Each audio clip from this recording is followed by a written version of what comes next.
Hello friends, हम लोग subject biology पढ़ रहे हैं यूपी टीजीटी की प्रिपरेशन के लिए। घटना चक्र बायोलॉजी। ठीक है, इससे पहले हम काफ़ी अपने सेट्स कंप्लीट कर चुके हैं। ठीक है, ये आपका सेट 19 है जिसमें हम फंगी पढ़ रहे हैं। कवक फंगी। ठीक है, क्वेश्चन 11, कौन सी कवक यानी कि फंगी डबल रोटी ब्रेड बनाने में प्रयोग की जाती है? पहला है ऑप्शन एगैरिकस, फिर है आपका यीस्ट, फिर आपका है म्यूकर या है पीथियम। ठीक है, question 11, which of the fungus is used in making of bread? ठीक है, एगैरिकस, यीस्ट, म्यूकर, पीथियम। तो यहाँ पे आपका ऑप्शन भी यहाँ पे राइट होता है, यानी कि यीस्ट जो होता है सैक्रोमाइसिस सेरिवेसी, इसी से डबल रोटी यानी कि ब्रेड बनाई जाती है। ठीक है, एक्सप्लेनेशन इसका पढ़ लेते हैं। ऑप्शन बी, यीस्ट यानी कि सैक्रोमाइसिस फंगी का उपयोग डबल रोटी यानी कि ब्रेड बनाने में होता है। ये जो फंगस है या फंगी है शर्करा का यानी कि शुगर का फर्मेंटेशन करता है। ठीक है, शक्कर का किण्वन करता है। फर्मेंटेशन एक प्रोसेस होती है जो कि शुगर के प्रेजेंस में होती है। तो यही बता रहे हैं कि ये कवक शुगर का क्या कर देता है, फर्मेंटेशन कर देता है और उससे क्या बना लेता है, इथाइल एल्कोहल C2H5OH और CO2 उत्पन्न करता है। CO2 के कारण माध्यम में असंख्य छोटे से छिद्र हो जाते हैं जिसे डबल रोटी कहते हैं। ठीक है, डबल रोटी में बहुत सारे आपको छिद्र देखने को मिलते हैं, छेद देखने को मिलते हैं, वो CO2 की वजह से होता है। जो इथेनॉल होता है यानी कि C2H5OH उसको उपयोग शराब उद्योग में शराब बनाने में कर लिया जाता है। ठीक है, तो यानी कि सैक्रोमाइसिस सेरेवेसी क्या कर देता है, शुगर को फर्मेंटेशन कर देता है और उसको इथाइल अल्कोहल और CO2 में बदल देता है, जिससे क्या बन जाती है, डबल ब्रेड, डबल रोटी बन जाती है। ठीक है, तो ये क्या हुआ, यीस्ट या सैक्रोमाइसिस सेरेवेसी। इसको नॉर्मल लैंग्वेज में यीस्ट कहते हैं और जो आपके साइंटिफिकली है उसमें saccharomyces सेरेवेसी।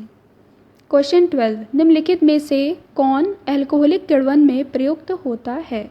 Pseudomonas, Aspergillus, saccharomyces, Mucor. तो आपका आ गया सैक्रोमाइसिस आपका होता है। Which of the following is used in alcoholic fermentation? Saccharomyces यानी कि ऑप्शन सी। क्वेश्चन 13, किस समूह के सदस्यों का उपयोग बियर बनाने में किया जाता है? राइजोपस का, फिर आपका सेकेंड ऑप्शन है एल्ब्यूगो का, फिर आपका थर्ड ऑप्शन है न्यूरोस्पोरा और फिर है आपका यीस्ट। ठीक है, बियर वही यानी कि इथाइल अल्कोहल जो भी हमने पीछे पढ़ा, जो यीस्ट के प्रेजेंस में हो रहा था, तो वही आपका यहाँ पर डी ऑप्शन राइट हो जाएगा। Members of which are group used in making beer, तो आपका हो जाएगा यीस्ट। ऑप्शन डी यहाँ पर राइट है। सैक्रोमाइसिस को सामान्यतः यीस्ट कहते हैं। ये प्रायः ऐसे माध्यम में उगती है जिसमें शर्करा अधिक होती है, यानी कि शुगर की कॉन्सेंट्रेशन ज़्यादा होती है, जिसकी वजह से इसे एक नाम और दिया जाता है, यानी कि शुगर फंगस भी कहा जाता है। ठीक है, या शुगर फंगी। सैक्रोमाइसिस सेरेवेसी का व्यापक रूप से उपयोग बियर उत्पादन तथा बेकरी उद्योग में किया जाता है। इससे दो चीज़ें बनती हैं, एक तो बियर आपकी क्योंकि इथाइल अल्कोहल बनता है फर्मेंटेशन प्रोसेस के थ्रू, और साथ में बेकरी जैसे कि डबल रोटी वगैरह ये बनती है। ठीक है, तो ये इसके एप्लीकेशन हुए। क्वेश्चन 14, एस्कोमाइसिटीज वर्ग के सदस्य सामान्यतः कहे जाते हैं?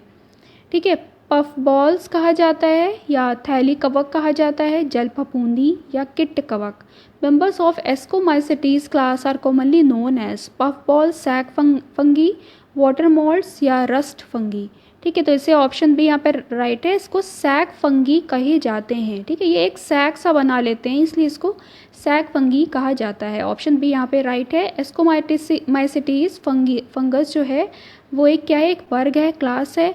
ठीक है, इनको सैक फंगी के रूप में भी जाना जाता है क्योंकि इनमें अचल यानी कि इमोटाइल बीजाणु का निर्माण एक थैली सदृश संरचना जैसे एस्कस में होता है। ठीक है, एस्कस बीजाणुधानी बहुत ही छोटी यानी कि माइक्रोस्कोपिक होती है। यीस्ट, पेनिसिलियम आदि थैली कवक के उदाहरण हैं। ठीक है, यानी कि आपके सैक फंगी के एग्जाम्पल कौन हुए, आपके यीस्ट हुआ और पेनिसिलियम भी इसका एग्जाम्पल है। ठीक है, क्वेश्चन 15, निम्न में से किसमें पर्णहरिम यानी क्लोरोफिल पूर्णतया अनुपस्थित होता है? कवक में, शैवाल में, शैक में, उपर्युक्त किसी में भी नहीं। तो आपके जो फंगी होते हैं उनमें बहुत पूरी तरह से अनुपस्थित होता है आपका क्लोरोफिल। ठीक है, chlorophyll is completely absent in fungi. Option A आपका यहाँ पर राइट है। कवक क्लोरोफिल रहित अक्लोरोफिलस बीजाणु यानी कि स्पोर धारण करने वाले यूकैरियोटिक जीव हैं। ठीक है, ये कैसे हैं, यूकैरियोटिक हैं। इनका अपना एक अलग फंगी वो होता है, ठीक है, जो क्लासिफिकेशन क्या है, मोनेरा, प्रोटिस्टा, फंगी, ठीक है, उसमें रखे जाते हैं। इनका थैलस प्रायः शाखित, ठीक है, ब्रांच्ड और फिलामेंटस होता है तथा इनका कोशिका भित्ति काइटिन या सेलुलोज अथवा दोनों से मिलकर बनी हुई होती है।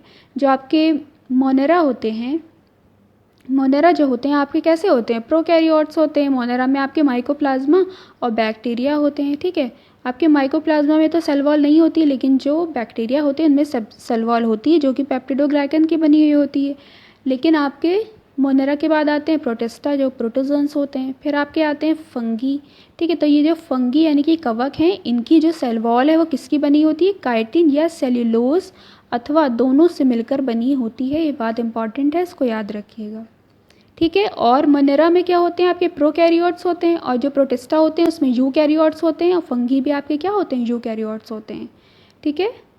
क्वेश्चन 16, यदि एक जीव का थैलस जैसे एक कवक जब एक या एक से अधिक जनन संरचनाओं में पूर्णतः बदल जाता है तो क्या कहलाता है, ठीक है। यूकार्पिक, होलोकार्पिक, होलोजोइक या homothallic. If the thallus of an organism example of fungus is entirely converted into one or more reproductive structure, it is called eucarpic, holocarpic, holozoic और होमोथैलिक, ठीक है। तो इसका ऑप्शन बी यहाँ पर होलोकार्पिक ये सही है, ठीक है। ऑप्शन बी राइट है यहाँ पे। यदि एक जीव का थैलस जैसे कवक जब एक या एक से अधिक जनन संरचनाओं से संपूर्ण रूप से बदल जाता है तो उसे क्या कहा जाता है, होलोकार्पिक कहा जाता है। इसका एग्जाम्पल है सिंकाइट्रियम एंडोबायोटिकम, ठीक है। हिंदी में अलग लिखा होता है और इंग्लिश में अलग प्रोनाउंसिएशन होता है, तो बहुत डिस्टर्बेंस होता है यहाँ पर, ठीक है। सिंकाइट्रियम एंडोबायोटिकम इसको कहा जाता है, जो कि होलोकार्पिक है, ठीक है। होमोथैलिक एक अलग चीज़ है, जब थैलस एक हो, होलोजोइक एक तरह का न्यूट्रिशन होता है, ठीक है, ये अलग बात है। यहाँ पे ये क्या आएगा, होलोकार्पिक। 16 का बी। 17, आलू में वाट रोग की उत्पत्ति का कारण है। Wart disease of potato appears due to Phytophthora infestans, ठीक है। फिर आता है अल्टरनेरिया सोलेनी, फिर थर्ड आता है आपका पीथियम डिबेरिनियम, ठीक है। फिर आपकी आती है सिनकाइट्रियम एंडोबायोटिकम, ठीक है। तो ऑप्शन डी आपका यहाँ पे बिल्कुल सही है। वार्ड डिसीज़ जो है WARD, wart disease related to क्या आएगा, सिनकाइट्रियम एंडोबायोटिकम। याद रखना है आपको ये कि वार्ड डिसीज़ क्या है, किससे हो रही है, आपकी सिनकाइट्रियम एंडोबायोटिकम से हो रही है। फाइटोप्थोरा इन्फेस्टेंस द्वारा आलू का लेट ब्लाइट डिसीज़ होती है, ठीक है। ये सब पोटैटो की ही डिसीज़ हैं। लेट ब्लाइट किससे हो रही है, फाइटोप्थोरा इन्फेस्टेंस से हो रही है। लेट ब्लाइट, फाइटोप्थोरा इन्फेस्टेंस, वार डिसीज, सिनकाइटियम एंडोबायोटिकम। फाइटोप्थोरा इन्फेस्टेंस से लेट ब्लाइट हो रही है, और अर्ली ब्लाइट किससे हो रही है, अल्टरनेरिया सोलेनी से हो रही है। अर्ली ब्लाइट, अर्ली इस ई से है लेकिन प्रोनाउंसिएशन बोलने में आ का आ रहा है, तो अर्ली ब्लाइट अल्नेरिया से हो रही है, इसको याद रखिए। सॉरी, अल्टरनेरिया है, लिखने में दिख नहीं रहा था यहाँ पे टी, अल्टरनेरिया है ये आपकी। तो देखिए ये भी अर्ल से शुरू हो रहा है और ये भी अल्टरनेरिया है, इससे याद रखिएगा अर्ली ब्लाइट अल्टरनेरिया सोलेनी, ठीक है। लेट ब्लाइट फाइटोप्थोरा इन्फेस्टेंस, वार डिसीज सिनकाइटियम एंडोबायोटिकम, ठीक है, इसको याद रखिएगा। क्वेश्चन 18, आगे आपका आलू का लेट ब्लाइट किससे हो रहा है, ठीक है। लेट ब्लाइट का क्या मतलब हुआ, सीधे ऑप्शन में जाते हैं, फाइटोप्थोरा इन्फेस्टेंस से होता है, सी। लेट ब्लाइट किससे हो रहा है, phytophthora infestans, phytophthora infestans late blight, ठीक है, ऑप्शन सी। 19, निम्नलिखित में से अर्ली ब्लाइट, अभी हमने पढ़ा था कि अर्ली किससे हो रहा है, अल्टरनेरिया सोलेनी से हो रहा था, ठीक है, अल्टरनेरिया सोलेनी। अर्ली ब्लाइट किससे हो रहा है पोटैटो का, अल्टरनेरिया सोलेनी, ठीक है, इसको याद रखिएगा। 20, विषम जालिकता सर्वप्रथम किस कवक में ज्ञात है, म्यूकर, एस्परजिलस, एल्ब्यूगो या पक्सीनिया। तो आपका जो फर्स्ट ऑप्शन है म्यूकर, यही राइट है। हेटेरोथैलेजम किस में देखी गई, म्यूकर में देखी गई थी। इसकी जो डिस्कवरी है वो ब्लैक्सली ने की थी, ठीक है। इन्होंने म्यूकर म्यूसिडो में देखी थी, कवकों में आनुवंशिक रूप से भिन्न दो सूत्र इनको देखने को मिले थे। इन्होंने इसी का नाम रख दिया था विषम जालकता या हेटरोथैलिज्म। दो थैलस हैं जिसमें क्या होगा, फ्यूजन। इनमें फ्यूजन दो भिन्न सूत्रों के बीच में देखने को इनको मिला था, इसी का नाम दिया था हेटरोथैलिज्म। किसने, ब्लैक्सली ने। हेटरोथैलिज्म ब्लैक्सली ने देखा था म्यूकर के अंदर। ठीक है, याद रखिएगा इसको अच्छी तरह। ठीक है, एक बार इसको फिर रिपीट कर लेते हैं। Early blight Alternaria solani, early blight Alternaria solani. ठीक है, late blight Phytophthora infestans, late blight Phytophthora infestans.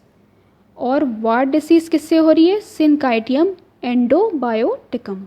ठीक है, wart disease Synchytrium endobioticum, late blight Phytophthora infestans. ठीक है, late blight Phytophthora infestans, early blight Alternaria solani, early blight Alternaria solani. ठीक है, इसको याद रखिएगा। और लास्ट में हेटरोथैलिज्म किसने दी, म्यूकर। ठीक है, म्यूकर में थी। और किसने दी थी, साइंटिस्ट कौन थे, ब्लैक्सली थे। इन्होंने दो थैलस देखे, उसमें इन्होंने बताया कि इनमें फ्यूजन होता है और इसी को हेटरोथैलिज्म नाम दिया गया। ओके, नेक्स्ट 10 क्वेश्चन के साथ नेक्स्ट सेट में मिलते हैं। Thank you so much.